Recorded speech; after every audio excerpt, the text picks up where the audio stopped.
versículos del 1 al 3. Amén. Bendito sea Jehová, mi roca, quien adiestra mis manos para la batalla y mis dedos para la guerra. Misericordia mía y mi castillo, fortaleza mía y mi libertador, escudo mío en quien he confiado, el que sujeta a mi pueblo debajo de mí. Oh Jehová, ¿qué es el hombre para que en él pienses? O el hijo del hombre para que lo estimes. Padre Santo, en el nombre de Jesús. El martes pasado creo que les decía que podíamos, con la ayuda de Dios, a tomar un tema que tenía que ver con, ¿se acuerdan? De Babel, ¿hablamos? Ok, con eso terminamos un poco lo que fue el mensaje. Bueno, la idea es que podamos, como digo, darle continuidad, que en realidad no lo tomamos desde el principio. Pero cobra, como todo lo que tiene que ver con el Señor, gran relevancia. Porque cuando escuchamos la palabra Babel, ¿qué viene a nuestras mentes? La torre, ¿cierto? En el mejor de los casos nos imaginamos a alguien baboso. Pero no tiene nada que ver con Babel. Sin embargo, hay algo muy manifiesto y no es simbólico exclusivo el nombre o el significado de Babel.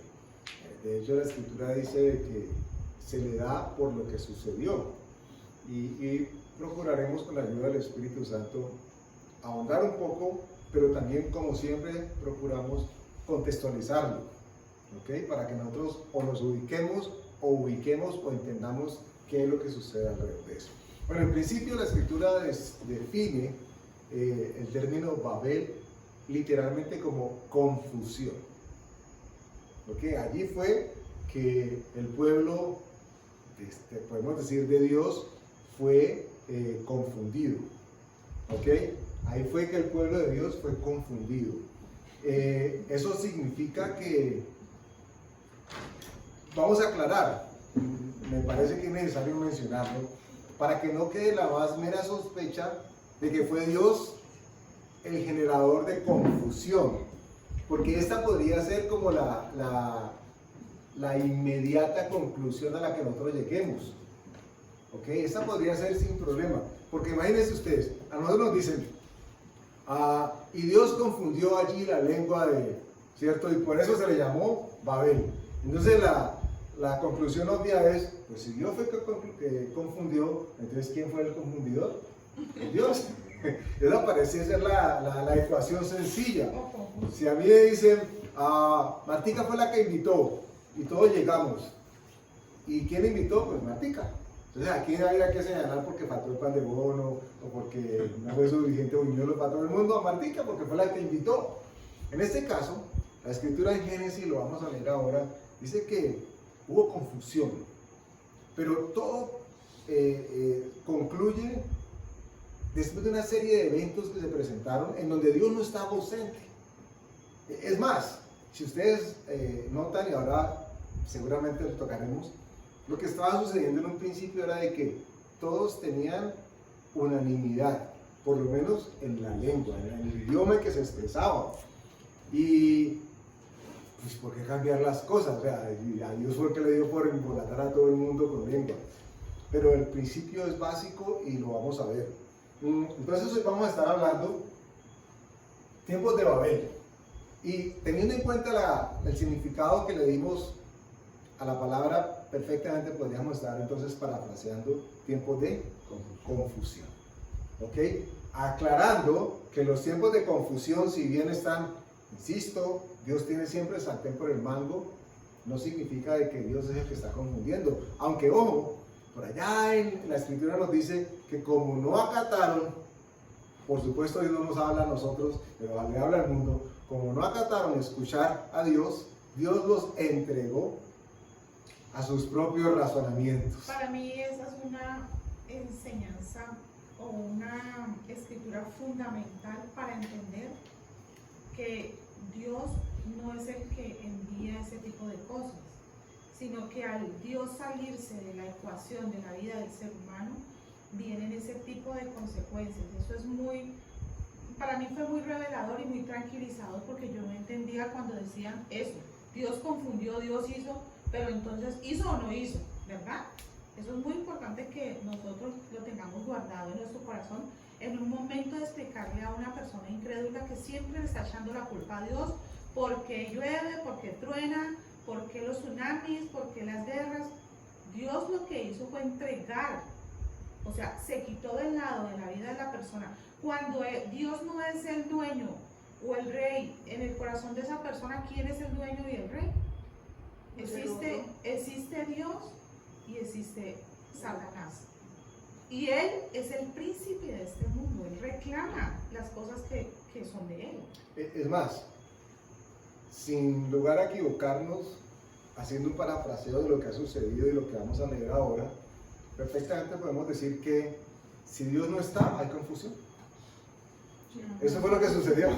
Si Dios no está presente, el mundo, la persona, la sociedad, la cultura está confundida. Un poquito confundida. Un poquito, no bastante.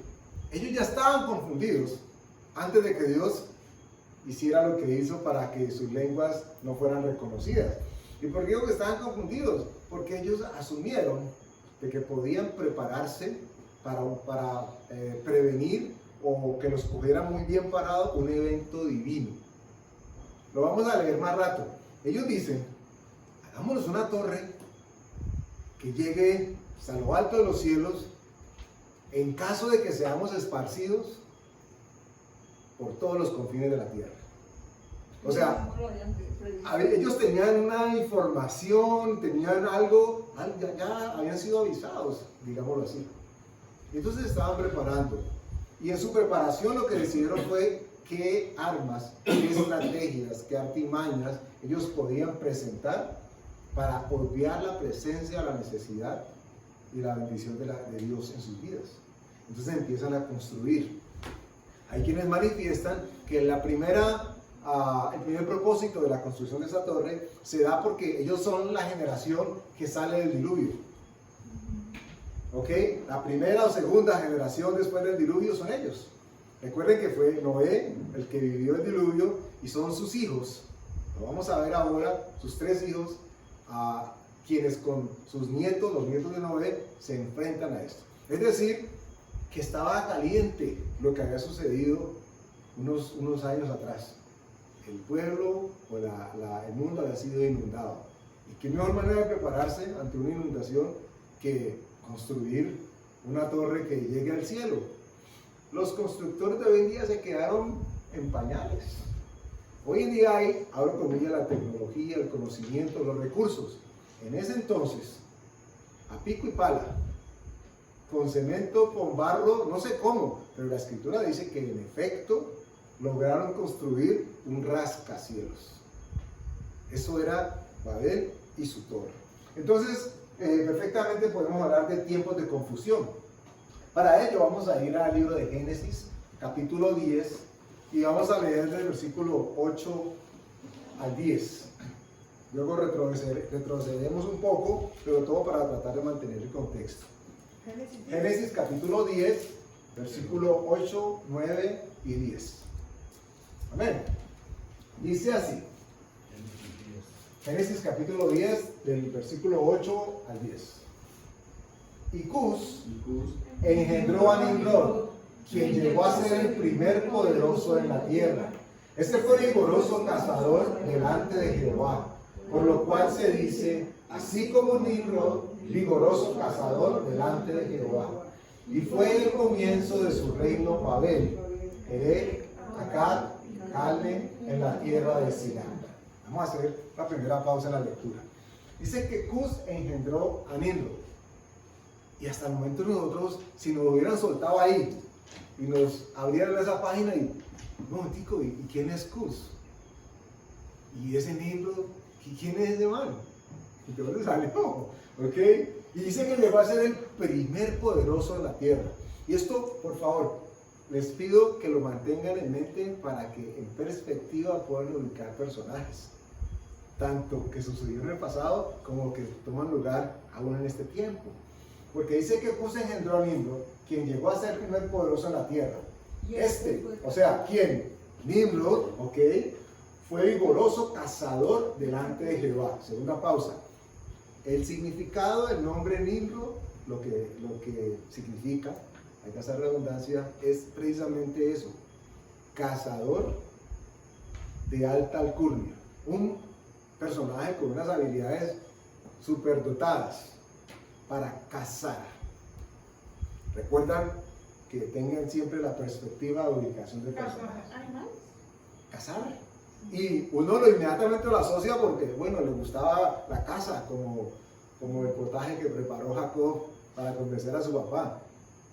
Pero si lo explicamos o nos ubicamos en el contexto completo de cazador, necesariamente vamos más adelante a vincularlo con la escritura que está por allá en Primera de Pedro, que describe al que anda como león rugiente, buscando a quien devorar.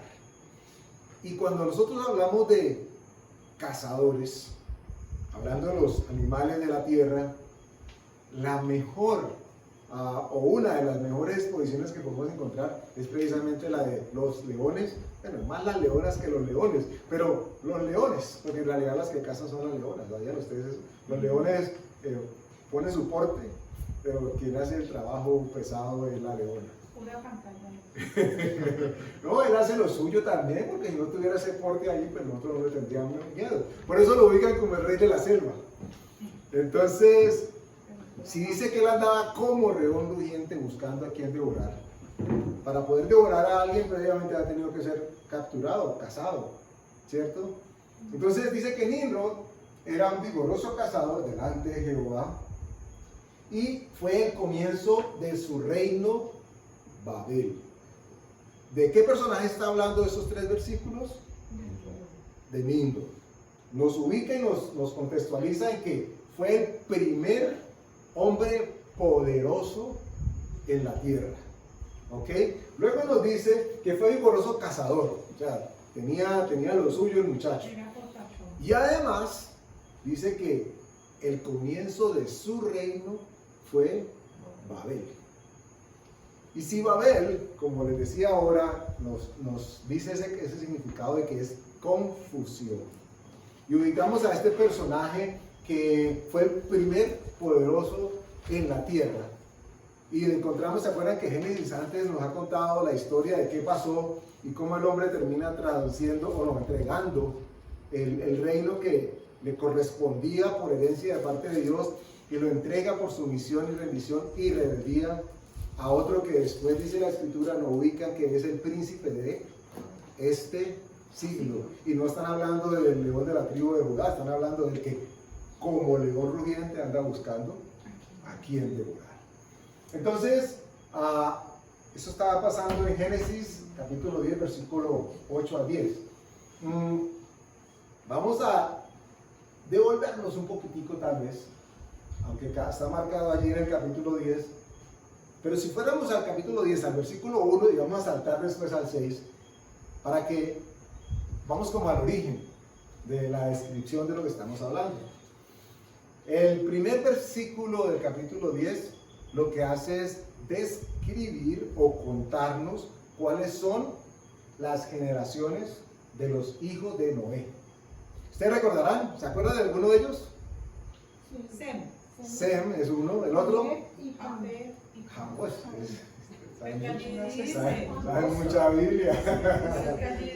Es que allí dice. No, lo que pasa es que leen bien, eso está bien. Tienen buena vista los que están desde lejos. Dice, estas son las generaciones de los hijos de Noé: Sem, Cam y Jafet, a quienes nacieron hijos después del diluvio. Lo que les decía ahora, estas generaciones fueron las que enfrentaron, vamos a ver si el símil aplica, fueron la generación post-pandemia. La generación post-diluvio, embolatados.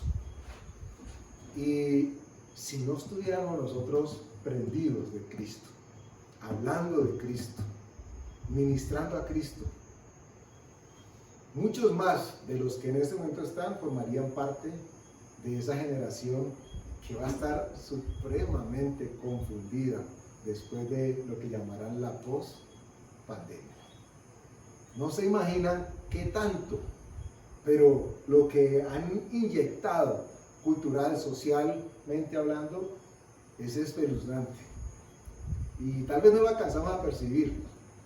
Quienes hoy están reclamando derechos sociales, derechos culturales, que son llamativos para nuestros oídos y que son muy sociales, por lo tanto muy aceptados. Alguien manifestaba por ahí que es la generación de los papás que quisieron darles todo para que ellos no pasaran lo que sus papás pasaron.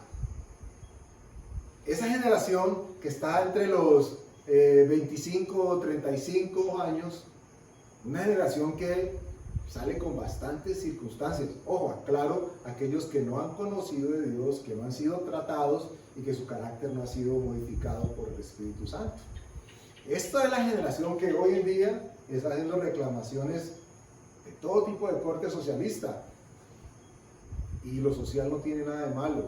El problema es que es difícil ser muy social y contar con Dios como el eje de esa sociedad. Eso fue lo que pasó en Génesis.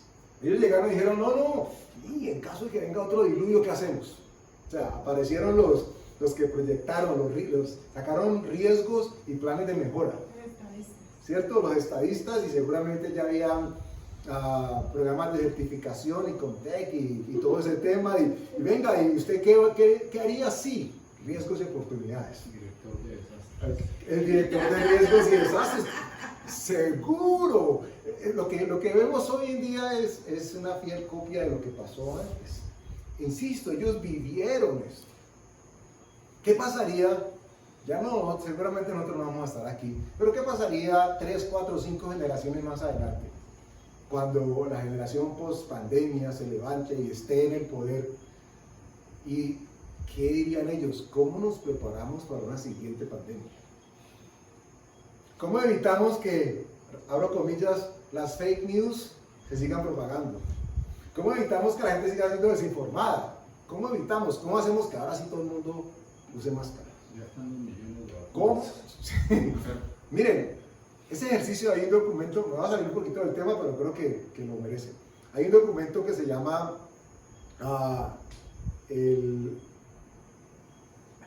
ya no me acuerdo cómo se llama. Pero tomó lugar en septiembre del 2019. Se reunieron los más altos funcionarios de todas las naciones. Cada nación que tiene algo de representación en el ámbito internacional envió su emisario. En esta reunión, y después les prometo conseguirles el nombre, se me escapa en este momento. En esta reunión ellos hacen una proyección, un simulacro de lo que sería un manejo de una pandemia. Y hay registros documentados, hay actas de lo que se dijo, de lo que se habló allí. Ahí estaban Fondo Monetario Internacional, la ONU, todo lo que ustedes se pueden imaginar. Yo creo que hasta la hack de la botella estaba por ahí. Ahí había de todo, El comité de recoger galletas en Navidad, de todo. Y si ustedes hicieran el ejercicio de investigar, se darían cuenta de que todo lo que estamos viviendo hoy en día, paso a paso, se ha cumplido fiel al pronóstico, fiel al simulacro y fiel a la proyección que ellos hicieron. Ellos, dicen los documentos, se hicieron preguntas como, ¿y qué pasa si la gente no cree? ¿O cómo podemos hacer que la gente crea? ¿Qué vamos a hacer con los escépticos? ¿Qué vamos a hacer con los que no participen de lo que nosotros decimos? Y todo eso queda planteado como un simulacro. Poco se le da de prensa, pero fue efectivo, no estoy mintiendo. Y si ustedes no me creen y no me crean, yo les consigo después el link, sino que se me escapa en este momento porque les digo que no forma parte del mensaje. Había previsión que iban a hacer sí Bueno, lo mismo sucedió. Estos de la época de Nimrod estaban adelantadísimos. En ese momento estaban diciendo, bueno, y otra inundación, ¿qué hacemos? Yo, usted, yo, ¿qué dice?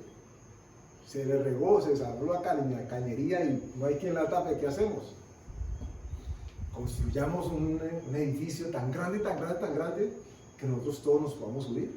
No importa que suba el agua, nos salvamos. El agua nunca va a llegar hasta el cielo, habían dicho algunos, ¿cierto? Llegará hasta el quinto, séptimo, por mucho al 20º piso, pero hasta el cielo no llega. ¿Y quién nos salvamos? Pues los que estemos del 20º para arriba. Lo importante es que haya suficientes pisos. Había previsión, abro comillas, pero esa previsión no contaba con la presencia ni la guía de Dios. Es más, al contrario, lo que decía era, Dios no cabe en este asunto. Quien nos debe guiar ahora es nuestra previsión, si somos precavidos, si somos avisados, si somos ordenados, si todos cumplimos con las consabidas medidas de lo que sea. Los hijos de Cam, Cus, Misraim, Fud y Canaán. Los hijos de Cus, Seba, no sé si este era Sábila o Ávila, Sapta, Rama, Sateca, y los hijos de Ramá, Seba y Edam. Bueno, ¿por qué mencionó esto? Porque leímos anteriormente que el hijo de Cus vino ¿quién? Nimrod. O sea, Nimrod era nieto de quién? Era nieto de Noé, correcto. Era hijo, bueno, nieto de Cam, sí señor, nieto de Cam. Ok, porque aquí nos dice Cam, luego salió Cus, y luego salió Cus. Después de Cus llegó Nimrod, ok, la tercera generación después del diluvio. Y este mancito llegó cazador y era impetuoso y tenía mando y tenía liderazgo seguramente, tanto así que dice que fue su primer reino, Babel, confusión. Es importante que los ubiquemos en este contexto. Sem, Cam y Jafet. Los hijos de ellos vivieron la época post-diluvio. Tenganlo en cuenta. Sem, Cam y Jafet. ¿Recuerdan los significados de los nombres? Los judíos y el pueblo es muy metido en este tema, y los leo si aquí los que están retirados no alcanzan a leer. Significado de Sem, o la bendición más bien que le da Noé a Sem, es: bendito por Jehová mi Dios sea Sem y sea Canaán su siervo. ¿Ok? El significado o la bendición que da, bueno, en este caso no es bendición, lo que le da Noé a Cam, dice: maldito sea Canaán, siervo de siervo será a sus hermanos. Siervo de siervo Será a sus hermanos. Y esto es muy importante que lo tengan en cuenta, porque todavía no había nacido Canaán. No existía todavía en la figura, en la proyección, no existía Canaán, y resulta que las primeras palabras que salen de la boca de Noé, para él es: maldito sea Canaán. Canaán no había nacido, y resulta que ya Noé estaba diciendo: este es hijo de ¿quién? De Cam. ¿Y ustedes recordarán qué pasó con Cam? ¿No? Ahora lo vamos a ver. Bueno, y después de Jafet, dice Noé, esa fue la bendición que le da: engrandezca Dios a Jafet y habite en las tiendas de Sem y sea Canaán su siervo. Miren, se repite, se da una constante aquí. Canaán, repito, no había nacido. Cuando se da el momento de las bendiciones, que Noé estaba repartiendo bendiciones a diestra y a siniestra, y apareció primero Sem y dijo: bendito por Jehová mi Dios sea Sem y sea Canaán su siervo. Está hablándole a los hijos directos de él, no a sus nietos, ¿no? Repito. Los hijos de Noé. Noé le está hablando a sus hijos, tiene a 3 personajes de frente. El primero Sem, y le dice: bendito sea por Jehová mi Dios sea Sem y sea Canaán su siervo. ¿Cuál Canaán? Si está hablando con los 3, están recién bajados del barco. Recuerden esto es importante, es como si hubieran sido balseros cubanos. Se acabó el diluvio, llegaron a tierra. Recuerdan, ahora vamos a hablar de eso, lo que pasó, que Noé se tomó unos chirrinchos y estaban un poquitico saturados de alcohol y él perdió sus estribos. Y entonces Sem, Cam y Jafet vivieron una circunstancia particular. Ahí en ese momento Noé llega y dice: Sem, ven, lo hiciste lo correcto, y lo bendice, la primera bendición que acabamos de ver. Sin embargo, no tiene todavía hijos. Y ya Noé está declarando una palabra sobre la generación que va a venir, no de Sem, sino de Cam. Ahora lo retomaremos. Yo sé que suena un poquitico de venir, pero síganme con cuidado. Luego le dice a Cam: maldito sea Canaán, siervo de siervos será a sus hermanos. Mire que todo esto es con Canaán. Él no está hablándole prácticamente a los hijos con los que está hablando, sino está hablando a su descendencia. Pero hay una coincidencia en las tres declaraciones, y todas son con Canaán, y ese muchacho no ha nacido todavía, pero forma parte de lo que su genealogía, su papá había sembrado y ha establecido en él como semilla. Y él por último, Jafet, dice: engrandézcate Dios a Jafet y habite en las tiendas de Sem, y sea Canaán su siervo. Vuelve otra vez. Canaán le tocó todo lo que su papá había hecho. Si nosotros retomamos un poco, y no vamos a profundizar con esto, simplemente insisto para mantener el contexto. En Génesis, esto es capítulo 9, dice que el versículo 20, esto fue después del diluvio. Después comenzó Noé a labrar la tierra y plantó una viña y bebió del vino y se embriagó y estaba descubierto en medio de su tienda. Y Cam, padre de Canaán, aclaran, vio la desnudez de su padre y lo dijo a sus dos hermanos que estaban afuera. Entonces Sem y Jafet tomaron la ropa y la pusieron sobre sus propios hombros, y andando hacia atrás cubrieron la desnudez de su padre. Literalmente lo que hicieron fue: su papá estaba acá en paños menores, como dirían las abuelas, estaba virinco, desnudo. Vino Cam y les dijo: uy, ¿cómo le parece a mi papá? Y ellos cogieron las ropas de su papá, se las pusieron hacia atrás, caminaron hacia atrás, hicieron el moonwalker de Michael Jackson, así. Y sí, le tiraron la ropa a su papá para taparle la desnudez. No fue lo que hizo Cam. De hecho, él lo que hizo fue descubrir a su papá. Y hay posturas que, insisto, no vamos a entrar a discutir ahora. Pero para que ustedes entiendan de dónde nace, abro comillas, esa tirria con Canaán. La maldición. Que en realidad no es tirria, sino es una maldición. ¿Ok? Porque dice que más adelante, después Levítico nos lo cuenta, qué pasaba cuando se descubría la desnudez del padre. Y siendo muy estrictos a la letra, es muy probable que lo que se presentó allí fue que él vio con ojos distintos un tema de incesto con su mamá, con la esposa de Noé, porque descubrió la desnudez de su padre. Y eso era lo que pasaba. Cuando alguien se acostaba con la esposa de su papá, dice que descubrió la desnudez de su papá. Entonces, es muy probable que hacia esto se refiera. El hecho era que tenía que ver con que la vestimenta que cubría al hombre, en este caso Noé, no estaba puesta, y al estar desnudo estaba totalmente expuesto. Les decía ahora que en primera de Pedro, no lo vamos a leer, 5:8, dice que hay alguien que anda como león rugiente buscando a quien devorar. ¿Y por qué el dinosaurio ahí todo bonito, todo rechonchito, todo invitador, como si fuera un primo lejano de Barney? Y alguien dirá: ay, este nombre está bueno para mi próximo hijo. Porque Andrés dijo que era cazador fuerte, ¿cierto? Que era...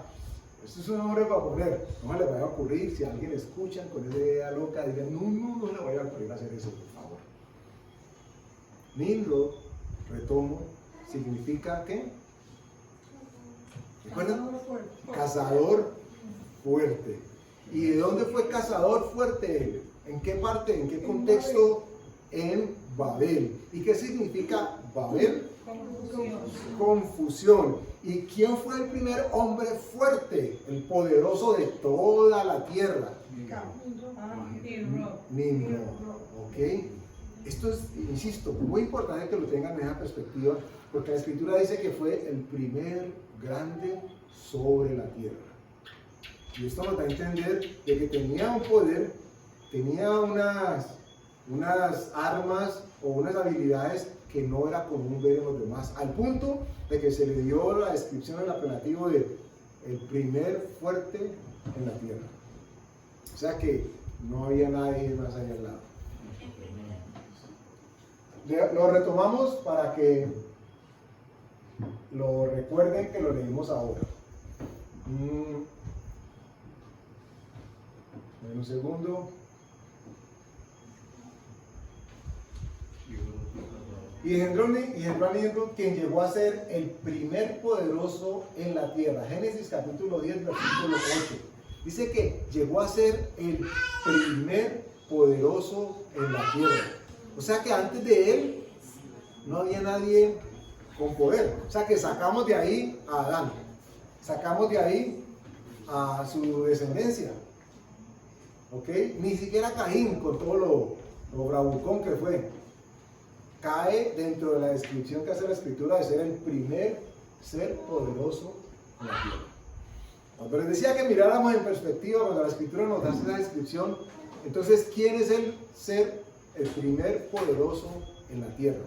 Que ahora la Escritura lo describe como el príncipe de este mundo. Cazador, poderoso, y fue fundado su reino. Al final en el 10 dice, y fue el comienzo de su reino Babel. ¿Y qué fue lo que pasó? ¿Recuerdan? En esa interacción, la serpiente, Eva, Adán. ¿Qué pasó con Eva en un momento? Ay, como que me confundí un poquito. Cuando le ofrecieron una cosa distinta a lo que tenía que hacer, y después su esposo hizo caso de lo que ella dijo, y todo el mundo quedó confundido. El inicio de Babel. Y como si fuera poco, cuando se empieza a reconstruir esa ciudad, está basada en confusión. Uno diría, pero Andrés, ¿cómo así confusión si se pusieron de acuerdo? Pudieron levantar esa torre grandota que daba hasta el cielo. Ahí no había confusión.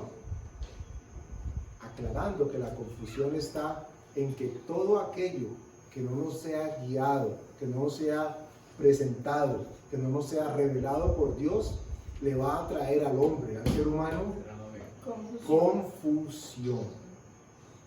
¿Me explico? Sí, perfecto.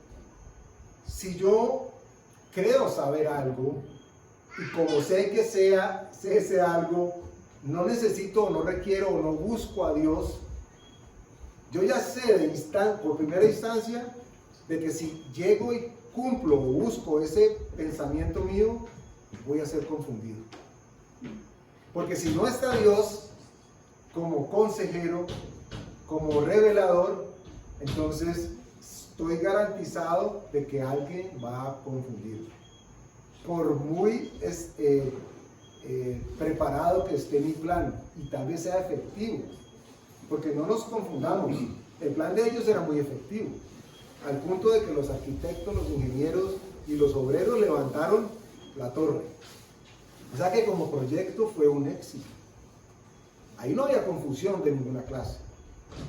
Pero estaban confundidos, tan confundidos que decidieron buscar las alturas, los cielos, sin la ayuda y sin la presencia de Dios. Les recuerdo, 2 o 3 generaciones antes, el abuelo estaba montado en un barco grandote, yendo de Cuba hacia Miami, no, el diluvio. Y 3 generaciones después, ellos encontraron la manera de, si por alguna razón Dios volvió a hacer lo mismo, ellos tenían un plan B. Y nosotros como cristianos, como creyentes, no se nos puede ocurrir ni siquiera la mera posibilidad de, Dios hizo esto conmigo esta vez, yo cómo me preparo para la siguiente. O sea, cómo me le adelanto a Dios. Porque sus planes para nosotros son perfectos. No hay lugar para equivocaciones de Él en nuestro proyecto de vida. Él es quien ha hecho nuestro proyecto de vida. Hay veces nos preguntan en las entrevistas de trabajo, o hemos preguntado, o a otros, ¿y cuál es tu proyecto de vida? Y empieza la gente a patinar. ¿Yo qué? No, en 5 años yo me veo estudiando, haciendo mi postdoctorado, o cambiando de ciudad, qué sé yo. ¡Qué atrevimiento! Proyecto de vida, cuando nosotros lo que tenemos que decir es: Dios, lo que tú escribiste de mí en tus libros, que está escrito de mí en el libro de tu vida, es lo que yo quiero que se cumpla. Y si está escrito de parte de Dios, vamos con la garantía perfecta de que tiene un final bendecido. La pregunta que tenemos que hacernos es: ¿cuál es el final que yo quiero que suceda y que tome lugar en mi vida? En lugar de las adquisiciones o de los logros alcanzados sin Dios, o la seguridad de tener seguramente todas esas adquisiciones y demás, pero Dios entregándomelas y poniéndome simplemente como mayordomo, que es algo que yo no voy a hacer. Nimrod, dice la escritura, que era un cazador poderoso. Fue el primer hombre poderoso en la tierra y como consecuencia confundió en gran manera. Quiero retomar algo hablando de los 3 hijos, que a mi entender es de suprema relevancia, y van a entender ahora por qué el tema de confusión. Tenemos a Sem, a Cam y a Jafet. Los 3 escucharon de boca de su padre, no, ni siquiera escucharon, ellos vieron el nivel del agua. Ellos se dieron cuenta que lo que había pasado era de parte de Dios. Sin embargo, después de que el agua bajó, uno de ellos, muy parecido a lo que pasó ahora que leímos, cuando dice que Sem fue y le dijo: uy, si viera a mi papá.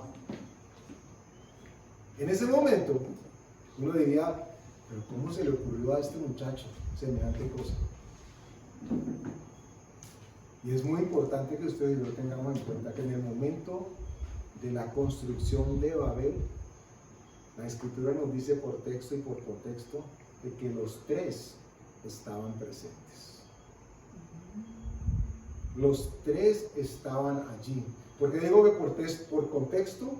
Porque uno podría decir: no, es que Sem estaba en un lado, en una parte de la tierra, Cam estaba en el otro y Jafet está en la otra. Entonces Cam se quedó en su tierra y fueron solamente ellos los que fueron confundidos. Cierto que nos aislaríamos completamente del contexto bíblico, porque la escritura dice que todos fueron confundidos y fueron esparcidos por todo el resto de la tierra. Es decir, a partir de ese momento fue que se repartieron. Pero estaban los 3 presentes en el momento en que se toma la decisión de construir o encontrar un plan en el que Dios no estuviese presente. Y uno dice: wow, pero ¿y cómo así? Si todos los 3 no estaban malditos, no los habían maldecido. Habían 2 que les llevaban en la buena. El otro sí, como dicen ahora, se daba garra. Pero estaban los 3.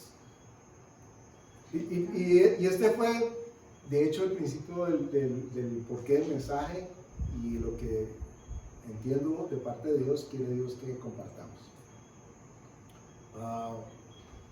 Es tan sutil, es tan hábil, es tan talentoso el cazador, es tan talentoso ese hombre poderoso en la tierra, que logró otra vez más confundir la descendencia de Noé. Porque estaban los 3 pueblos, las genealogías que salieron de ellos. Imagínense que uno diga: ay no, miren, hagamos algo, pues si Dios le da, nos sale otra vez con las mismas, hagamos algo distinto.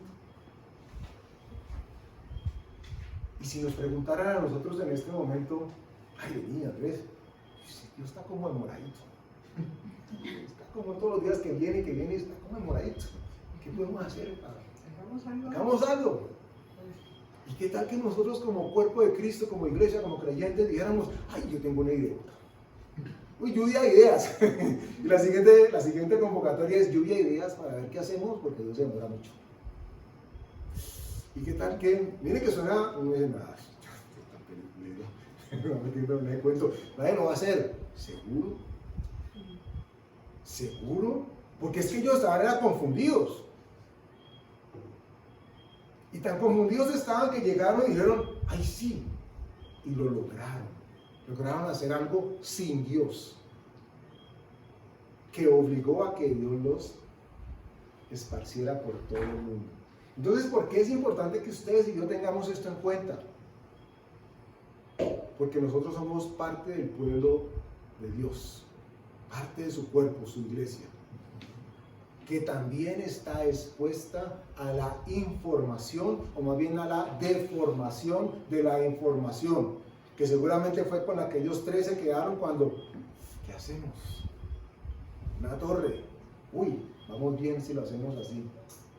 Uno pensaría, el torcido de Sem, eso fue idea de él, perdón, de Cam, eso fue idea de él. ¿Y por qué no lo hizo él solo entonces? ¿Por qué la escritura no describe que solamente él y su descendencia fue la que decidió actuar sin Dios? Porque a los otros dos los habían bendecido de parte de Dios. A los otros dos lo que le han dicho es, te va a ir bien, vas a ser bendecido, Dios te va a dar. Y al otro le dijeron, vas a ser como el otro que tiene buena bendición de parte de Dios.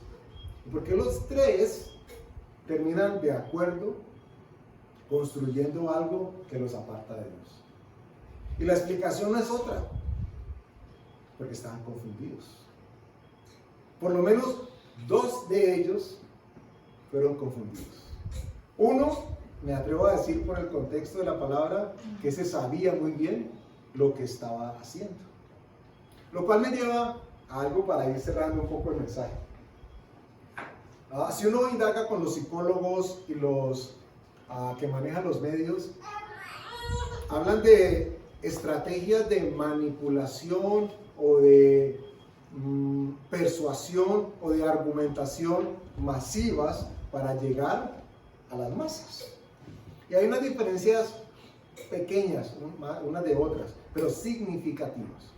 La argumentación, que es tener una base razonablemente justificada, que simplemente se expresa para manifestar un punto de vista, ¿cierto? Hasta ahí uno dice, bueno, ahí no tiene nada de malo eso, y en realidad no lo debería tener. Pero hablan de la persuasión. Es cuando yo uso el argumento con el propósito de modificar la manera de pensar de otro. ¿Ok? Yo quiero con mis argumentos persuadir al otro para que eventualmente piense como yo. Y la tercera, que es tal vez la más dura, pero no es porque la segunda sea más suave, es la manipulación. Y es cuando yo cojo el argumento con el propósito de cambiar la mente y el pensamiento de la otra persona, pero para que haga lo que yo quiera. En la segunda, la persuasión, busco que piense como yo. En la tercera, en la manipulación, ya no solamente quiero que piense como yo, sino que haga lo que yo digo. Y esto sucedió en ese entonces. Y entonces ustedes van a decir, ya, vaya, sigue sucediendo ahora.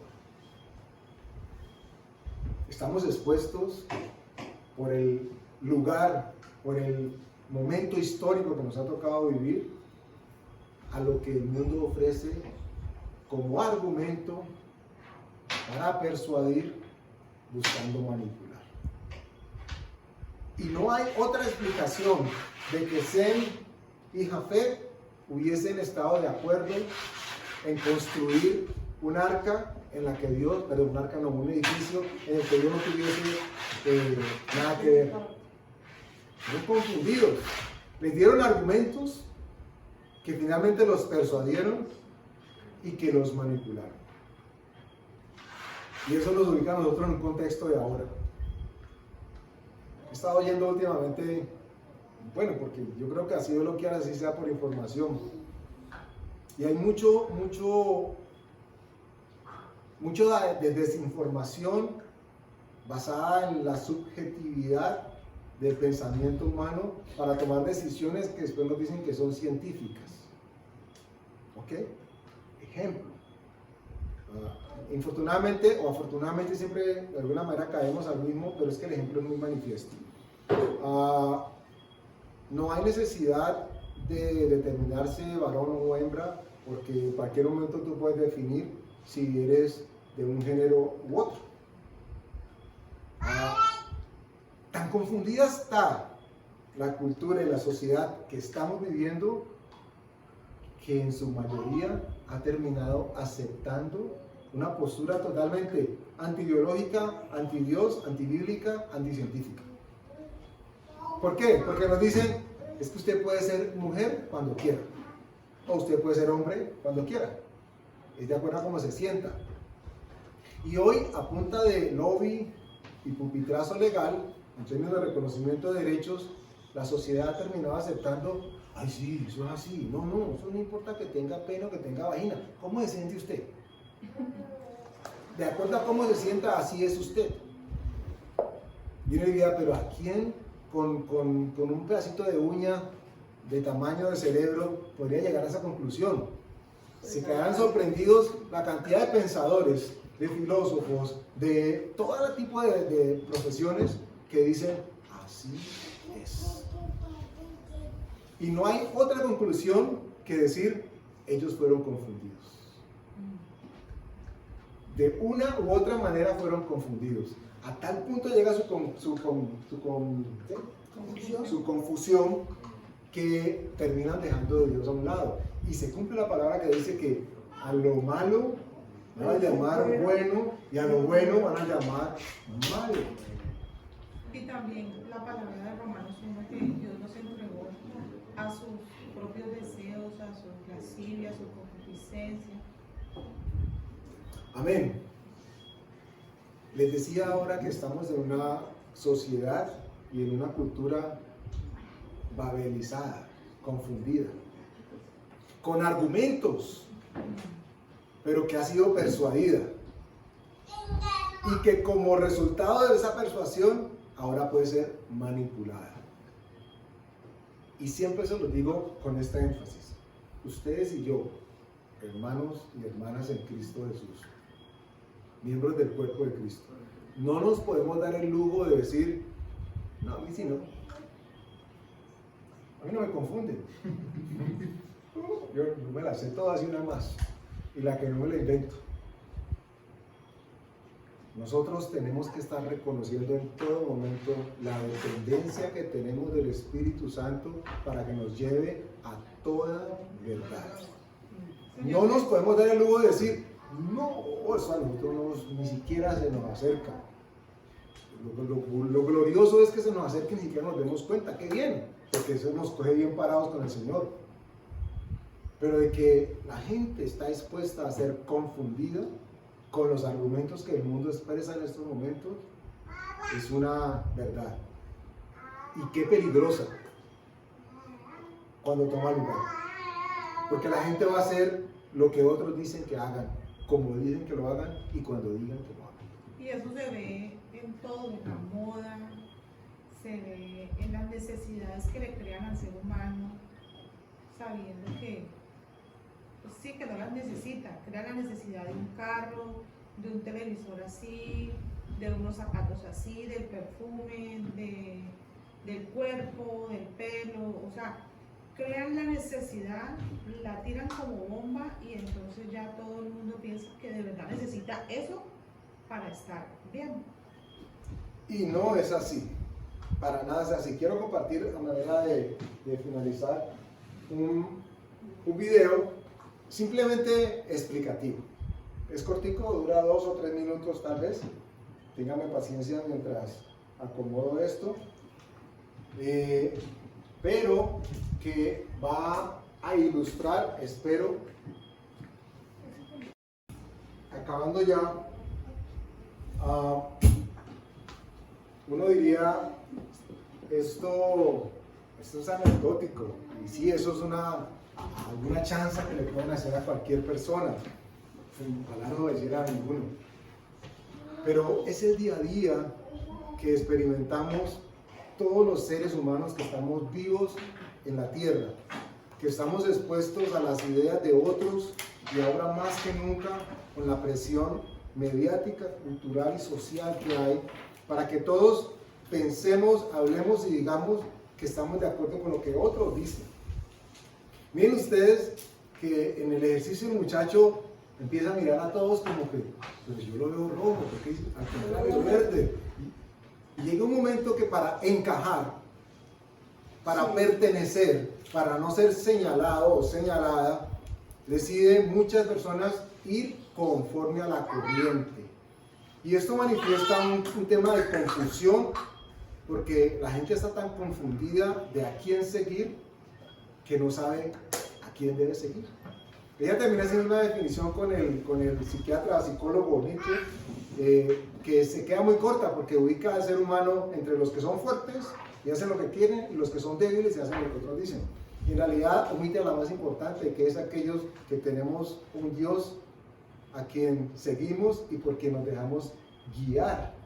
Y no está puesta nuestra fortaleza ni en nuestro carácter, ni en lo que nos dicta la sociedad, sino en lo que nos da nuestro Dios Todopoderoso, que nos mantiene firme y nos mantiene expectantes en qué va a hacer siempre para bendecirnos.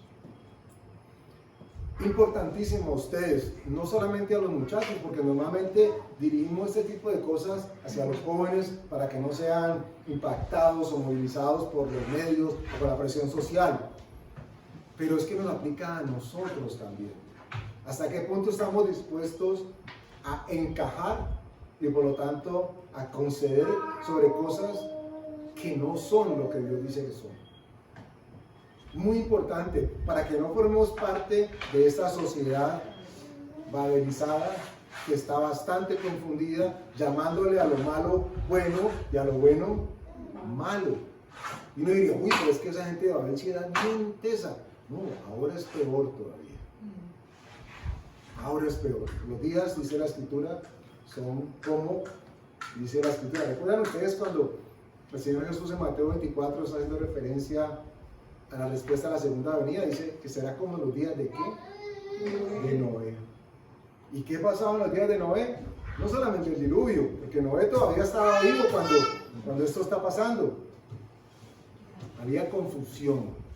Y el que confundía, el confusor. El confusor era alguien experto en cómo cazar a los demás y poderosísimo en la tierra, el primer hombre poderoso en la tierra. O sea que no era cualquier pintado en la pared. Pero a los pies de Cristo es una cucaracha aplastada y disecada ya. Que está sometido, está rendido a los pies de Él, no a los nuestros. Si nosotros estamos en el cuerpo, se somete a nosotros como cuerpo. Y no vamos a ser confundidos. Por eso la Escritura dice, con eso ahora les cierro, si permanecemos y conocemos en la verdad dice que nos hace libres. Separados de mí, Nada podemos hacer. No somos parte de la generación confundida. Estamos llamados inclusive a ejercer presión, más bien, si fuese el caso, sobre aquella generación que está confundida.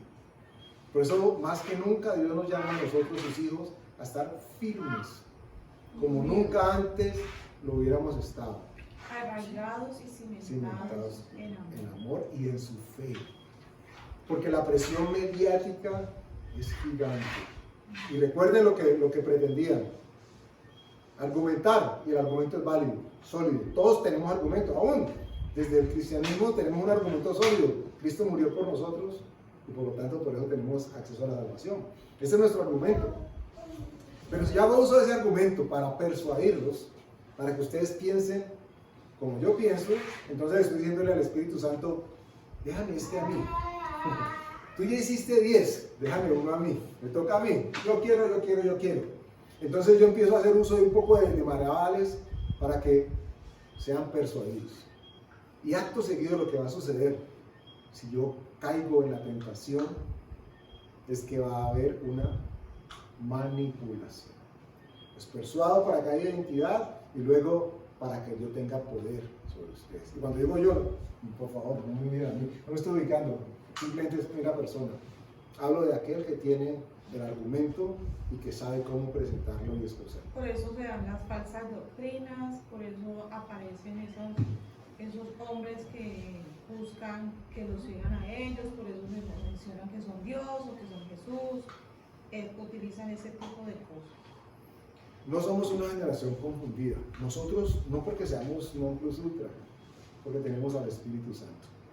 Nos damos cuenta, ¿por qué Dios? ¿Por qué Jesús decía, miren, les conviene que yo me vaya, para que venga Él, Consolador, el que nos va a llevar a toda verdad? No vamos a dejar que sea el mundo el que nos diga qué es lo bueno, porque el mundo siempre va a sacar a Dios de la casa. Eso sucedió antes y sucede ahora. Amén. Vamos a darle gracias a Dios entonces. Padre, gracias por tu palabra, Señor. Gracias por avisarnos, por recordarnos, por enseñarnos, por revelarnos. Porque dices en tu palabra que como sucedió en los días de Noé, Señor, así sería el preámbulo de tu venida, Padre. Te damos gracias por guiarnos, por más que nunca tener la convicción de lo que tú has hecho en nuestras vidas.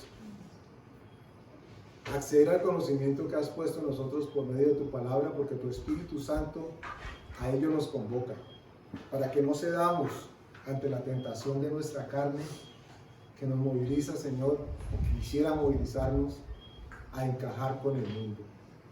Tú dices en tu palabra que nosotros no somos de este mundo, Señor. Vivimos en el mundo, pero no somos de este mundo. Por lo tanto, no podemos ser confundidos por él, Padre.